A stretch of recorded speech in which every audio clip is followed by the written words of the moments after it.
Hello everyone, thank you very much for joining me again for part 2 of the intensive prep session for the writing section of the MTEL. I know I'm only about a million years late in classic Professor Hermansen fashion.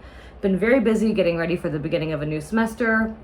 So this video got a little bit delayed, but I really appreciate all of y'all's words of encouragement. I appreciate your contributions to my freaking tip jar, which of course you are not obligated at all to contribute to, but it is much appreciated.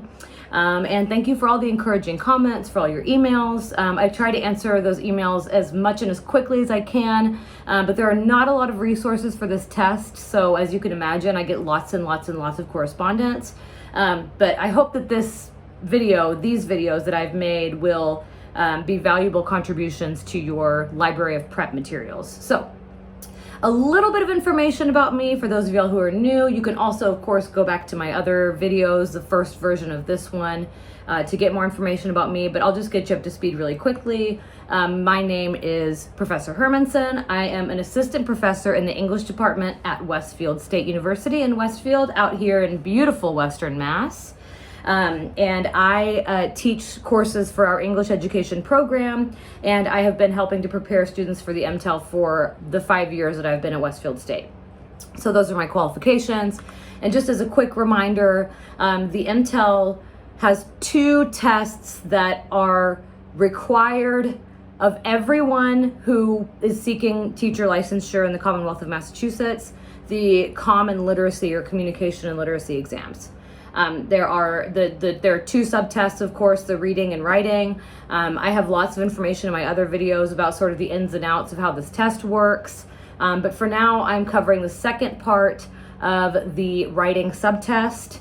And you can, again, look at part 1. I'll also be filming a video kind of helping to prepare y'all for the reading section of this subtest.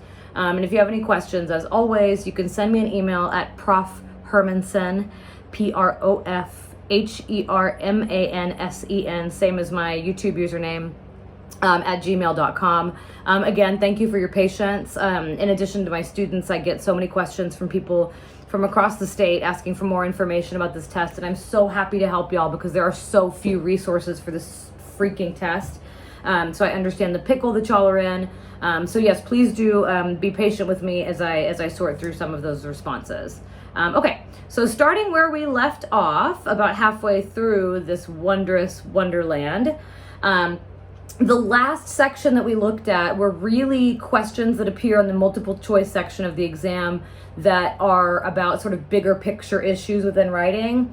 So, you know, organizational stuff, identifying effective transitions, establishing a main idea. Those are sort of what I call with my students global issues. They concern the organization of ideas. Oh, I've got a flyaway hair up there. I hope y'all don't judge me. The organization of ideas, the flow of a text, the cohesiveness, how well is the main idea communicated, are the sentences in the right order, blah, blah, blah. Those are big picture issues. There's also questions on the exam that are in this other category of sentence construction, grammar, and usage. And this is my wheelhouse. I teach a course called Principles and Applications of Grammar at Westfield State. I am the unofficial grammar guru. I feel so stupid saying that. I have like a segment on the local TV news where I talk about grammar issues. It's very near and dear to my heart, even though grammar sucks and is really difficult for a lot of us. I want to comfort you with some of the same things I told you in my other videos, which is the MTEL asks about the same rules over and over again, right? So you don't have to memorize every grammar rule in the book. You don't have to pick up a style guide. I'm thinking about, I've got a bunch of them right here. You don't have to pick up like guides to English grammar and memorize what every relative pronoun is or anything like that. You don't even really need to remember or memorize a lot of the grammatical terms. You just have to be ready for a specific list, right? And in fact, the MTEL official materials give us that list. So if you look under this objective 0008, they want you to recognize common errors of sentence construction, grammar, and usage. So just to highlight a few of these, they want you to be able to identify sentence fragments and run-on sentences. They want you to identify vague pronoun references, misplaced modifiers, missing prepositions, this whole list, right? If you're comfortable with grammar, if you feel like you have a pretty good grasp on grammar and you can recognize errors when you see them, and again, I'm using errors in the loosest sense because, you know, they are going after like one particular standard kind of English usage. But anyway, if you feel pretty good about grammar, this section will not be that challenging for you. However, if you have learned English as a second or third or fourth or fifth language, if you're an English language learner, if you don't feel super comfortable with your ability to like master mechanics or recognize errors, if you struggle with grammar and writing, this can be kind of difficult. But again, I want to encourage you by telling you they ask for patterns of error and you just have to get used to recognizing them when you see them, right? Because you'll see these in a bunch of different contexts. So the best way to begin this process is by learning what a complete sentence is. And that's where I'm going to begin right now. So a complete sentence, and again, you don't need to like memorize all of these terms, but you do need to be able to recognize what's correct when it's in front of you, right? That helps you to determine when something isn't correct. So a complete sentence has a subject and a verb. Very simply put, the subject is who or what is doing the action. The verb is what the action is. And a sentence has to express a complete thought. So that's a good kind of definition of a sentence to have in your back pocket, right? Here are 3 complete sentences. And you notice these are 2 and 3 word sentences, right? You don't need a whole lot to express a complete idea. The crowd cheered. You see the crowd there is in red. The crowd is the subject of this sentence, right? They are the people who are doing this activity. That's the crowd. And cheered is our verb. She laughed. We clapped, right? So these are complete sentences insofar as they have a subject, they have a verb. You can see them in the colors that I've indicated. And again, they express a complete thought.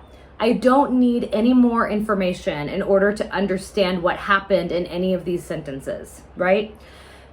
Could you add details to them? Could there be more information that might make this a little bit clearer to you? Of course, but I'm talking just grammatically. We have enough information to know what's going on here, right? So this is a grammatically correct sentence. So this is where this gets a little bit more complicated, but just bear with me because if you can get these fundamentals down, it will make the writing section of the MTEL infinitely easier. And in fact, it will make your own writing clearer, right? So in many sentences, verbs, and again, those are our action words, right? Verbs have objects that receive the action of the verb. So they answer the what question, right? So if I just said, I ate, your answer to that or your follow-up question might be, you ate what, right? If I say she applied, you might wonder, she applied for what? He won blank. He won. Okay, what did he win, right? These sentences sometimes leave you asking for more. The verbs don't tell you everything you need to know. So an object can answer that question. They receive the action of the verb. So I ate pizza. Pizza is the object of that verb, right? She applied for the job. She applied for what? The job. He won a gold medal. He won what? He won a gold medal. So those sentences, or rather, excuse me, those objects answer that question of what. They fill in more information about the verb, right? Okay, you feel comfortable with that? If not, you are welcome to pause and go back and watch that again. You could also look for like lists or examples of sentences that have objects in order to kind of better understand that relationship. But just kind of think about the sentences in which a verb acts on an object, right? If I am, for example, going to drink something, right? I drink. That's great. That gives me some information, right? But you might want to know what I drink. So if I say I drink diet soda because I have an addiction, don't worry about the rest of that sentence, but I drink diet soda. Diet soda would be the object of my verb, right? It's receiving the action of what I'm drinking. In fact, I'll take a sip now. Delicious, right? Okay, so those are objects. So moving on just a little bit.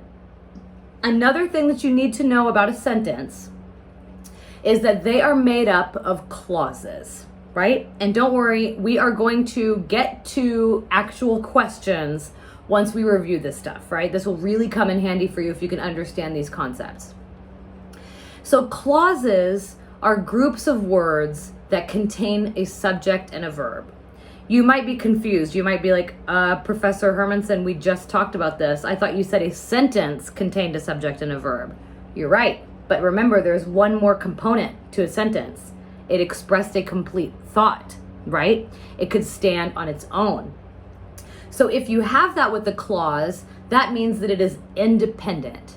So a sentence has to have at least one independent clause, right? So if I said, for example, I drink diet soda, subject, verb, complete thought, right? If I said, because I like to drink diet soda, crickets, and then I just stopped talking, you might say, because you drink diet soda, is there more to this? That's because what I just said is a dependent clause. It's not independent.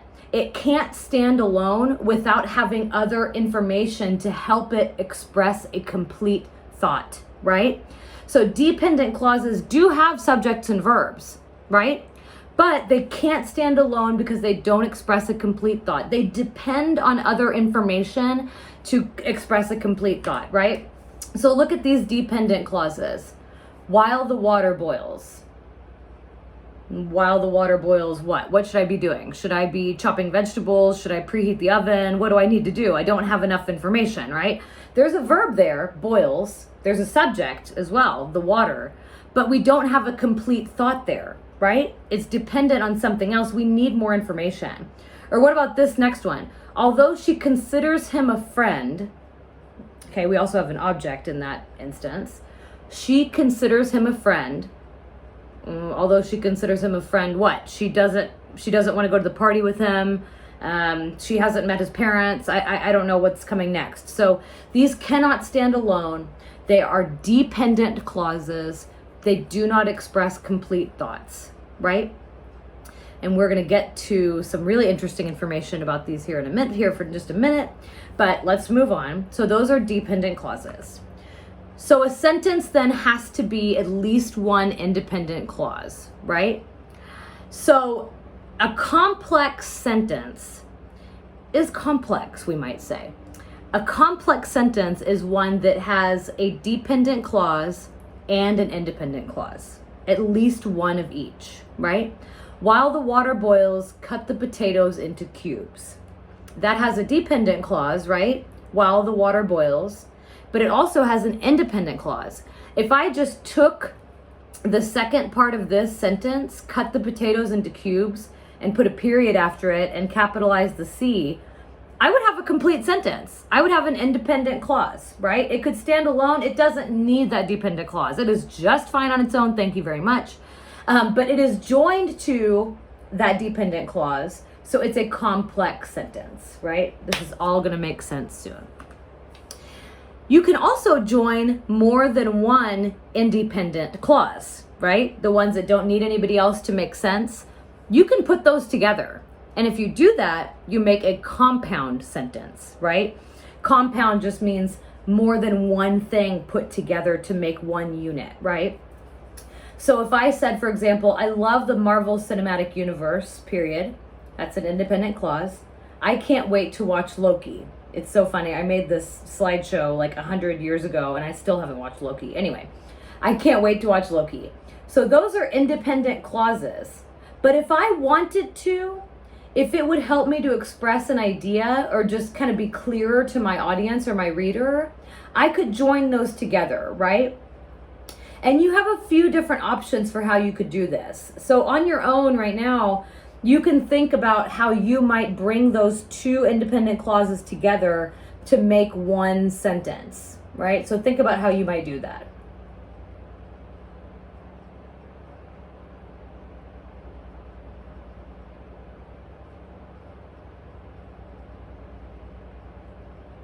Okay, did you come up with anything? If not, it's okay. I'll show you how to do this. This is how I might do it. I might say, I love the Marvel Cinematic Universe, comma, so I can't wait to watch Loki. So is what we call a coordinating conjunction.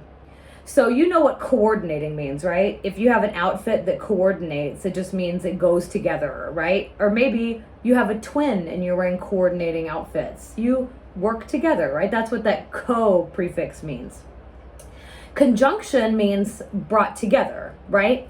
So one of these coordinating conjunctions will bring two independent clauses together. And you notice that there's also a comma. So you can use different conjunctions based on the relationship that you want to show between independent clauses, right? So the list of these coordinating conjunctions that you might use, there's an acronym for them, and it's fanboys.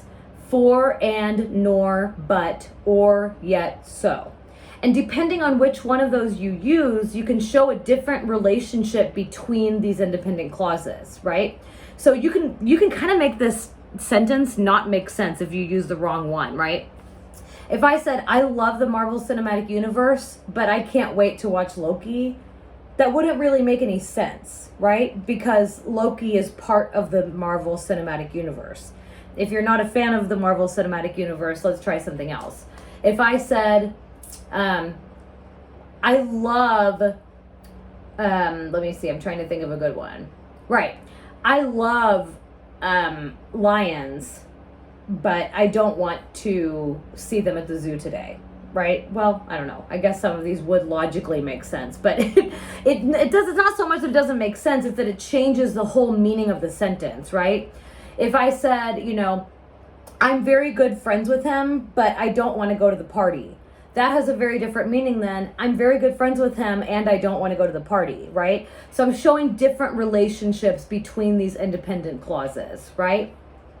Another way you could join these independent clauses would be to use a semicolon in between them, right? And in fact, I have done this incorrectly, so let me show you what I mean here. Sorry about the confusion. I did not change the sentence. You could use a semicolon here. All right, let's go. There we go. No, not that.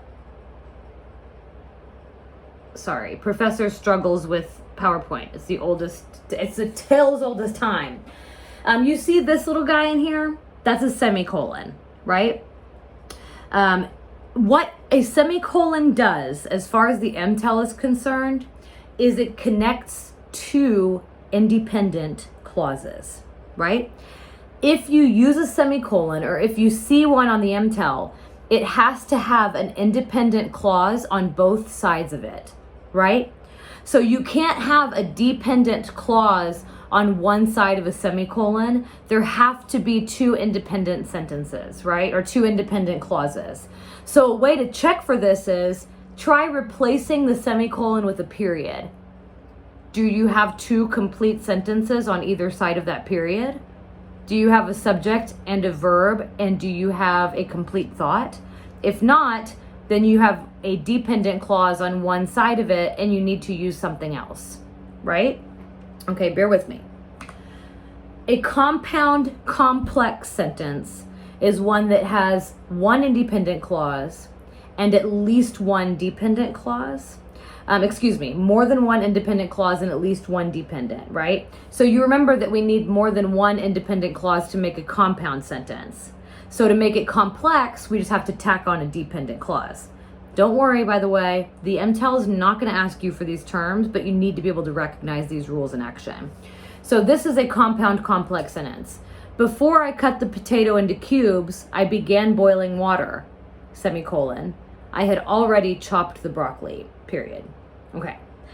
You can probably see with the semicolon, if we wanted to see if the semicolon was being used correctly, we would look on either side of it to see if we have a complete thought, an independent clause, a complete sentence.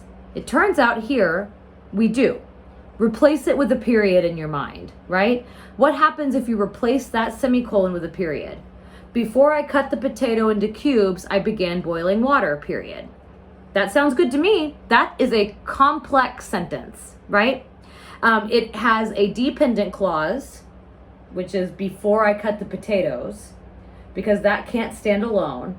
and it has an independent clause, I began boiling water, that could stand alone. And that whole thing together on that side of the semicolon could stand alone. So I have two independent clauses on either side of that semicolon. And I also have this dependent clause. So I have a compound complex sentence, right? Great. We'll come back to this. So hopefully you feel comfortable with those concepts by now. So let's get to what the MTEL is going to test you on. We are only a few slides away from sample questions, right? So a sentence fragment, remember that was on that list of things we need to be able to recognize from the MTEL itself. A sentence fragment is a group of words that is missing one of the critical components of a sentence. Something is missing here. It's either missing a subject, that means we don't have anybody doing the action, right? Like walked. Okay. Who walked? What walked, right? The professor walked, the student walked, the antelope walked, the gorilla walked. Who are we talking about here? A subject is missing, or we could be missing a verb. My favorite student. Crickets. Your favorite student, what? Aced their exam, gave you an apple, went on vacation. What's going on, right? Or the sentence just doesn't express a complete thought, right? This can be a little bit harder to spot, but on the MTEL, it's always super obvious, okay? So let's look at a sample question here. This is from a sample MTEL. The question asks, which part of the passage is a sentence fragment? So we need to look at the actual passage, obviously, and I've narrowed this down to the section of the passage that does contain a sentence fragment, right? So let's look at this. And as I'm reading through this, tell me if anything stands out to you, right? So tell me if you recognize a sentence fragment in any of these sentences. The books of William Least Heat Moon document his personal exploration of America. In Blue Highways, he crossed the country using only secondary highways and back roads. A journey that enabled him to explore the variety and richness of small-town American life. In another book, Prairie Earth, Least Heat Moon focused on a single county in Kansas, recording its human and natural history, quadrant by quadrant. In addition to delving beneath the surface of the gently rolling landscape to reveal a fascinating geologic story of ancient seabeds turned to stone, he examined the lives of the Kaw people, the settlers, and the farmers who have occupied the land. In yet another work, River Horse, he followed the nation's waterways on a journey from New York's Hudson River to Oregon's Columbia River. Fabulous. So we've got some longer sentences there. Later, when we are, looking at run-on sentences, there's definitely a sentence where they're trying to, they might be trying to kind of bait you because it's just a long sentence, but a long sentence is not necessarily a run-on. But okay, so did anything stand out to you as I read as being a sentence fragment? Did you identify anything that did not contain a complete thought, that was missing a subject or a verb? I'm going to let you think for a second. So the options that we have in this question are part 3, 4, 8, or 9. I cut off 8 or 9, so that might make things easier for you. It's either part 3 or part 4, right? So looking at part 3 and part 4, a journey that enabled him to explore the variety and richness of small-town American life. So there's a verb in here, but is it the verb that is actually doing the action in the sentence, right? I see that a journey is the subject, I'm guessing, right? The journey is really what's kind of moving the needle of the sentence here. But I don't see a verb, right? That section of the sentence that says that enabled him to explore the variety and richness of small-town American life is describing journey. It's adding information to journey, but the journey is not doing anything here, right? So just keeping that in mind.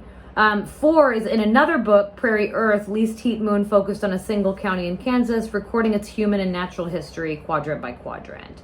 That is a complete sentence, right? I have a subject there, which is Least Heat Moon.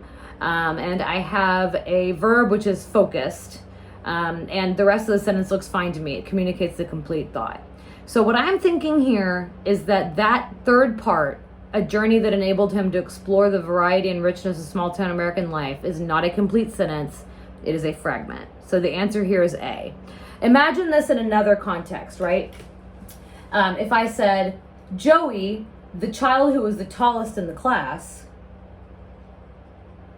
crickets, right? I need more information, right? So just having that phrase that adds more information to your subject, that doesn't constitute a verb. You still kind of need to know what did it do? What did he do? What's the significance, right? So we have something missing in that sentence. So again, the answer there is A. Part 3 is a fragment, right? Okay, so a really quick lesson on verb tense. Now that we're moving on to these different questions on the test. Tense refers to a time that a verb describes, right? So depending on the verb that I use or the form of the verb that I use, I'm talking about different moments in time. If I say I ate versus I eat or I will eat, I'm talking about very different times when that action took place, right? Or it is taking place or will take place. So if we think of the word walk, that verb, the past tense of that is walked. The present tense is walk or walks, right? And the future is will walk. Just put simply, these are the simplest verb tenses. I want you to pay attention to them because they need to be consistent within a sentence, right? If I said, I ate yesterday and the food tastes so good, you might be like, wait a second, tastes like right now it tastes good? I thought you said you ate yesterday. We want to make those consistent. So if I said I ate yesterday, I would want to say, and the food tasted so good. You want to make sure that your tenses make logical sense with the sentence you're talking about. So here's how this might show up. Okay, so this says, what change is needed to correct an error in verb tense? So in these questions that don't have to do with like the main idea of a passage, let's go right to the parts that it's talking about, right? So let's look at part 3. It asks, change is to are. Okay, let's look at part 3. Gold, for example, is so highly valued that humans have, over the centuries, endeavored to procure it in a variety of ways. Okay, so if I replaced is with are, I would say gold are so highly valued. No, because that would suggest that gold was a plural noun, right? So this doesn't have to do with tense, this has to do with number, right? So we want our verbs to be consistent in form with the number of things that we're talking about. Okay, the other option is part 7. It says in part 7, should we replace carries to carried? Well, let's see. Over hundreds of millions of years, liquid magma carries some of these metals toward the surface where miners could reach them. Oh, yeah, that doesn't make any sense. I'm talking about something that happened over hundreds of millions of years in the past, right? We're talking about how this stuff was formed like a really long time ago. So B has my attention now because fixing that would be it carried, right? Part 8, change were to had been, okay? Once you get more comfortable with this, by the way, you could just select B as the correct answer option and move on, right? But let's look at all of them just for giggles. So part 8, change were to had been. It's also possible that Earth's gold deposits had been formed when billions of tons of meteorites crashed into the planet and settled at reachable depths in the Earth's mantle, where geologic processes slowly turn them to gold. The reason we don't want to pick that is because it changes the meaning, right? So if I am currently a professor at Westfield State, and I said, I am a professor at Westfield State, period, that makes total sense. If I met somebody and said, I had been a professor at Westfield State, that has a different meaning. Let's say I'm talking about an older institution that I taught at, right? I was a professor at Texas A&M University in Corpus Christi, Texas.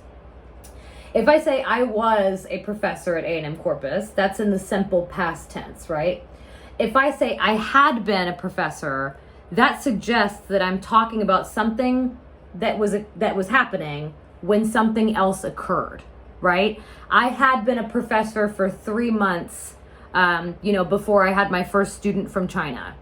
I'm suggesting that something else is coming. So that's what that verb form is telling me, that something else happened at that time, and that's not relevant here, right? So it's not C. What about part 9? It says to change suggests to suggest. This theory suggests that gold may be rarer than previously thought, okay? This suggests that gold may be rarer than previously thought. No, this is a problem with agreement, because that suggests that if I said we're to suggest, that would that would mean I needed a plural subject, right? And in this case, I only have a singular subject, which is theory, right? If I say doctors suggest that you take vitamin D every day, that would make sense. If I said doctors suggest, I have a problem with agreement there, right? Okay, so the answer to that one is B. Okay, so let's look at another agreement situation here. Which change is needed in the passage to correct an error in subject-verb agreement? Let's look at our options here. I'll go over them as we're looking. Part 2, change involves to involve. All right, let's see part 2. Even in this digital age, many of life's everyday activities, reading a magazine, pouring a bowl of cereal, sending a fax, involves the use of paper. Okay, so this is tricky. You know why this is tricky? What they're trying to do is to add a whole bunch of stuff between the subject and the verb so that you get confused and don't notice an agreement error, right? But there actually is an agreement error here. So let's look at the actual subject of this sentence. What's performing the action of this sentence? So, sorry if there's a little glitch there. So looking at the actual subject of this sentence, it's activities, right? Activities is kind of what's driving this sentence, because life's everyday activities do what? In this digital age, what do? Those activities. What we have in those M dashes, this information between these M dashes, this is extra information. You don't need to know the term for this, but this is set aside because it constitutes examples, like examples of everyday activities. But this is not information that's essential to the sentence. I could get rid of it, and in fact, in this case, I'm going to imagine that it's not there to see if activities agrees with my verb here, which is involves. They love doing this. They love putting a list in between the verb and the subject so that you can't see the error in agreement. But this is an error in agreement, right? Those activities, if I said many of life's everyday activities involves the use of your phone, you would recognize that? Activities is plural, and involves is something you would use for a singular subject. So this needs to be activities involve, right? So we can actually just move on from this question, but let's look at the other instances and see why they're not right. So part 3, change is to are. Well, let's try it. Although people rarely give it much thought, the paper we handle so frequently are actually a close link to the past. Okay. The paper we handle are actually a close link to the past? No, we have a singular subject there. That's not it. Part 4, change remains to remain. Indeed, paper making as a craft has changed very little in the last 2,000 years and remain a process that almost anyone can perform. No, because you see the subject of my sentence is paper making. Imagine like getting rid of some of this crap in between. It's saying paper making is this and it remains this, right? So this is correct. Part 11, change results to result, okay? Pressing and drying this new material result in a fully usable sheet of paper. Nope, it's results, right? Doing these two things results in a fully usable sheet of paper. So the answer there is A, right? Change involves to involve. All right, so moving on here, pronouns. Pronouns are words that stand in for other words in a sentence.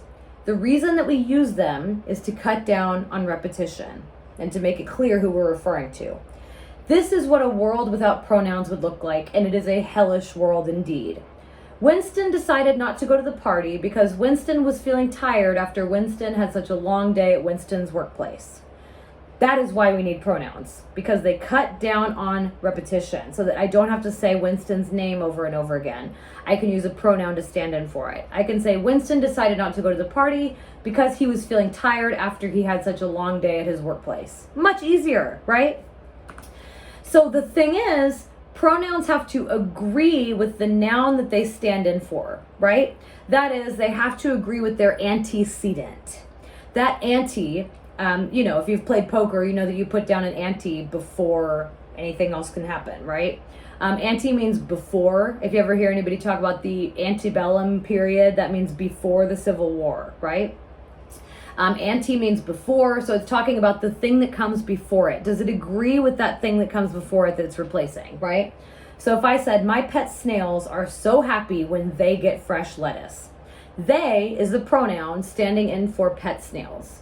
So pet snails are the antecedent. They are what is being stood in for by that pronoun, right? Here's another one. That car is missing its front license plate. Remember, if you are using this possessively, you don't need an apostrophe. If that were it apostrophe s, you'd say that car is missing it is front license plate. That's not right, right? Excellent. So it stands in for car here, yeah? Okay. So let's see this in action on the MTEL. Which part of the passage contains an error in pronoun antecedent agreement? See that here you do need to know the word antecedent. So let's look at part 2 here. Please take a moment to think about what you are sitting on. No, you doesn't need to stand in for anything there. It's just you, right? Okay. Part 7, that's a really weird opening to a passage, by the way. The fact that they provide interesting insight into the world in which we live too often goes unnoticed.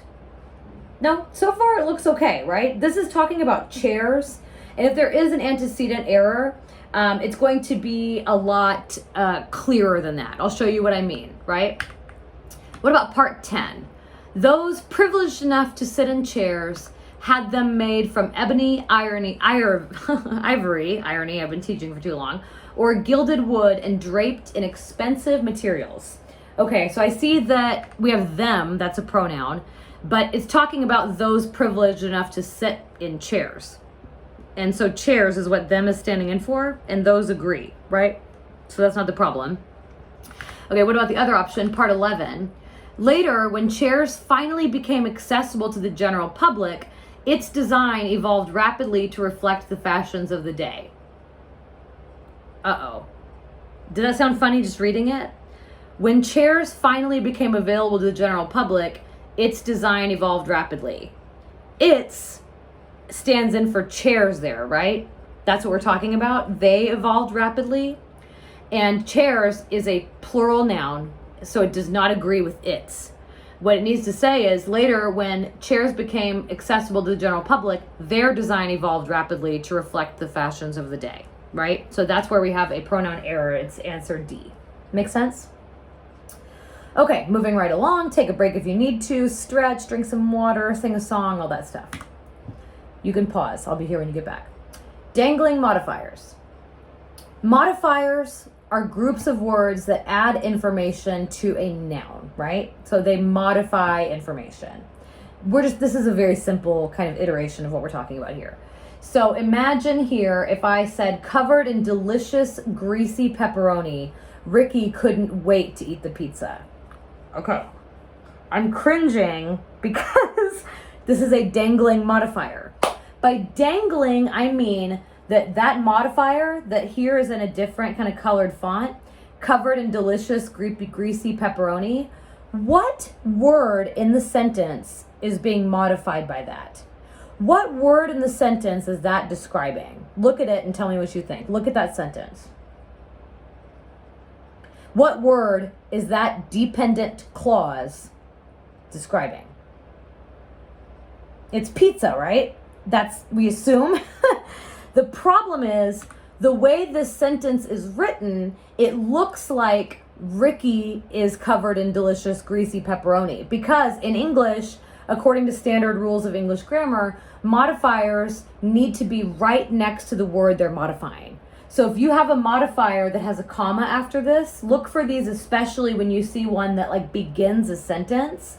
you need to look for what comes right after the comma and see if it makes any sense, right? You don't need to do this with like every sentence that you look at. I'm just asking you to be aware of it when you're asked about dangling modifiers, right? So this is how we would fix that. Ricky couldn't wait to eat the pizza, which was covered in delicious, greasy pepperoni. Fixed, right? So let's see how this shows up on the test. Which part of the passage contains a misplaced modifier or a dangling modifier, right? Let's see. Let's look at part 6. Let's look at part 6. Okay. In these ancient groves, beneath the canopy formed by the giant trees, a lush variety of vines, ferns, wildflowers, and smaller deciduous trees grow and flourish. Great. Sounds good to me. I didn't notice anything, right?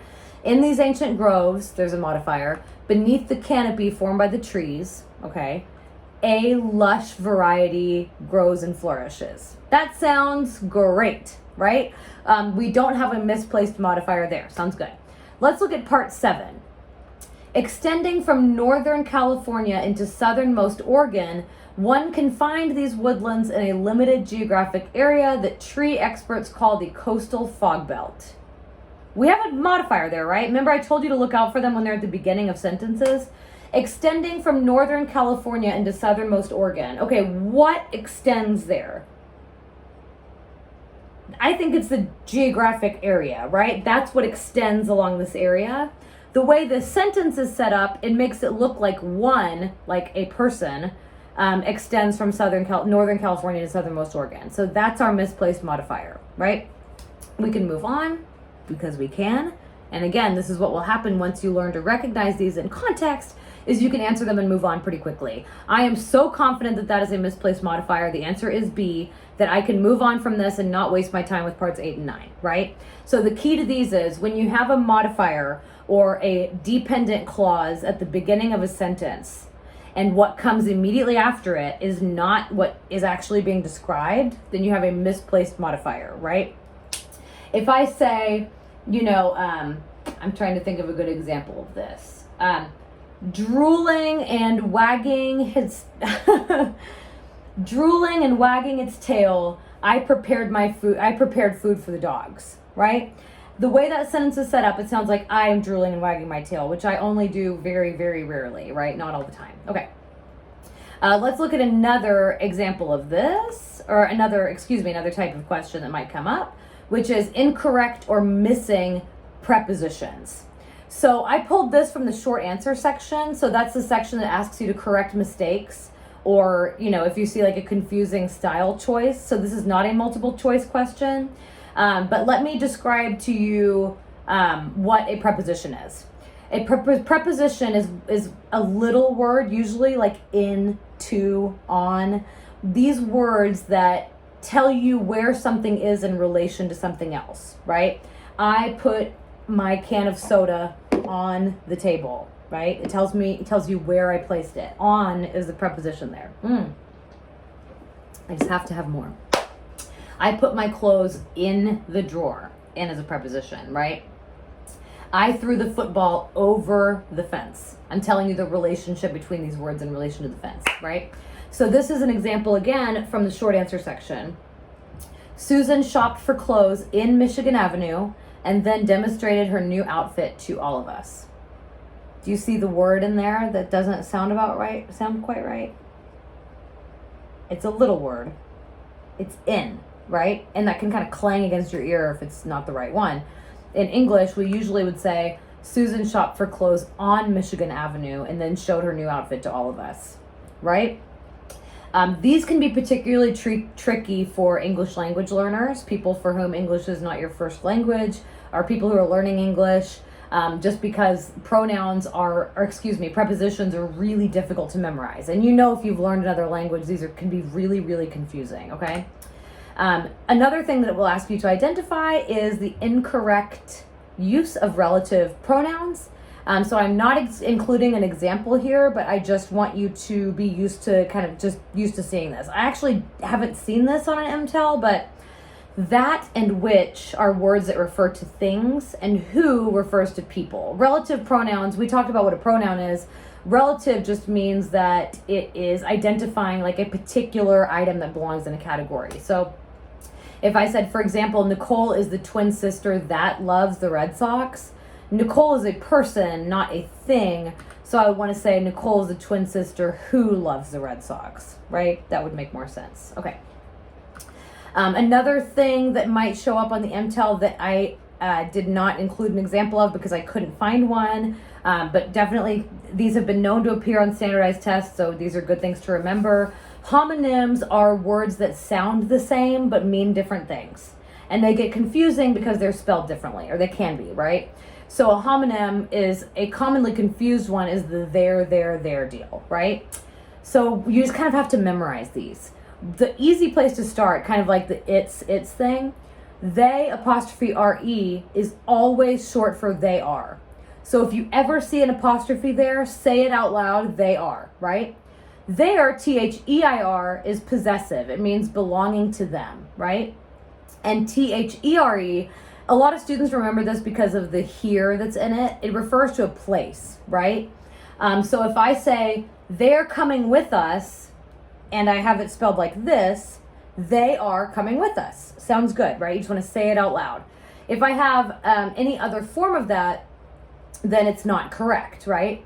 So just look for that HERE when you see there. When you see HEIR, some students remember this because of that word heir in it, right? Like if you're the heir to the throne, it means that it rightfully belongs to you. Some people will remember that way, that's the possessive form, okay? A couple of other commonly confused homonyms, affect and effect. For our purposes, this is always true. Affect with an A is always active. That's how I always remember this version. Affect is always a verb. So I remember active, A, affect. It's a verb. So the drought affected our crops, right? What did the drought do? It affected our crops. Effect with an E is always a noun, right? Like the effect of the drought was enormous. So just some other ones to look out for. So another area of the exam that I want to help you sort of be prepared for is errors in spelling, capitalization, and punctuation. And where you'll see these come up is on the sentence correction portion.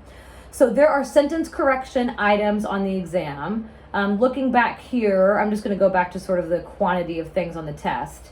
So as you can see here, sentences containing errors constitute 15% of the exam. So that's where you're likely to see these show up, right? These are really challenging for a lot of test takers because you have to be able to spot the error and know how to fix it, right? So in that example that we saw earlier with the preposition, you have to know that there's an error and know what the fix is. But again, the good news, as always, is that there's a limited number of errors and they show up in a limited number of ways, right? So let's look at this. Each of the courses I'm considering require so much work that I'm concerned about the effects all that studying will have on my health. Okay, so what do you see here that's going on? Each of the courses I'm considering require so much work, I'm concerned about the effects all that studying will have on my health. I have to tell you something. There's more than one error here, which is going to be the case. There's two errors here.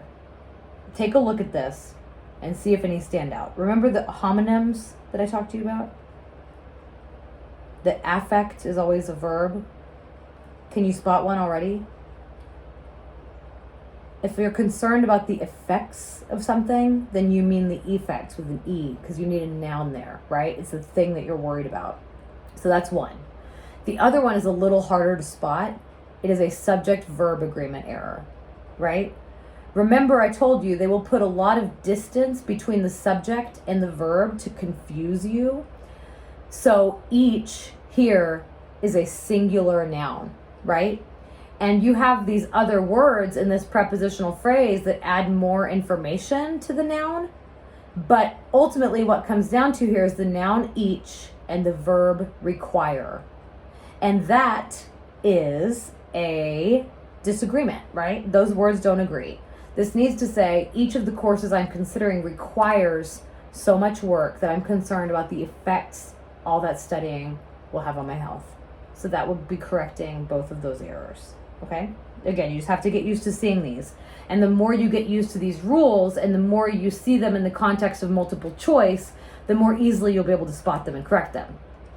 During the summer, comma, my brother get up early and goes to the beach every Sunday morning. So we have a couple of errors here. For the first one is a capitalization error. You only capitalize proper nouns, right? A proper noun is like the name of a person, the name of a country, the name of a month, the name of a planet, the name of a proper place, right? The MTEL will not ask this in a super confusing way, but they love to do this thing where they capitalize some random noun and then expect you to identify it. So summer does not need to be capitalized. You do not capitalize the name of seasons. I think that they're preying on you not being totally sure because, you know, if you're signing up for a class or something, you know, in college, it might be like the fall 2020 semester and fall might be capitalized. But summer is actually not a proper noun, right? So in this context, we're not going to capitalize it. And you might have noticed the other subject verb agreement error. My brother get up early and goes to the beach. The second verb is totally fine, goes. That first one is not in agreement with the subject, which is brother. So the way to correct this would be during the summer, my brother gets up early and goes to the beach every Saturday morning. Yeah? Okay. Let's look at this next one. A distinguished scholar and a great teacher, Professor Smith's famous lecture on the pyramids are not to be missed. You have two problems. First of all, do you remember the dangling modifier deal?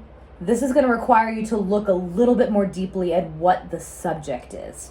So the first part of this is a dependent clause, right?